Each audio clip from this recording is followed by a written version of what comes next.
तुमच्या घरातील मंडळी किंवा लहान मुले पालक खाताना नाक मुरडत असतील तर ही रेसिपी फक्त तुमच्यासाठी. त्यासाठी 3 कप गच्च भरून चाळून घेतलेलं गव्हाचं पीठ आणि अर्धा कप बेसन घ्यायचं. त्यानंतर यामध्ये 1 चमचा ओवा, अर्धा चमचा जिरे, 2 चमचे लाल तिखट, अर्धा चमचा हळद, 1 चमचा धना पावडर, चवीनुसार मीठ आणि 9 ते 10 लसूण पाकळ्या, 1 इंच आलं व 4 ते 5 हिरव्या मिरचीचा ठेचा करून तो यामध्ये घालायचा आणि हाताने व्यवस्थित मिक्स करून घ्यायचं. व्यवस्थित मिक्स केल्यावर यामध्ये 3 चमचे दुधावरची साय घालायची आणि सर्व जिन्नस एकजीव करायचे.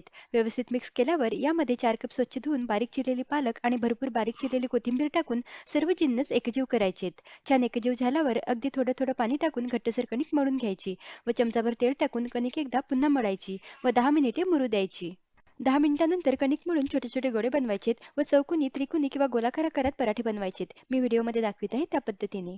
तुम्ही असा चौकोनी पराठा बनवा. असे वेगवेगळ्या आकारातील पराठे मुले पण आवडीने खातात. पराठा लाटून झाल्यावर पराठ्याला थोडं तेल लावून मीडियम टू हाय फ्लेमवर उलटून पालटून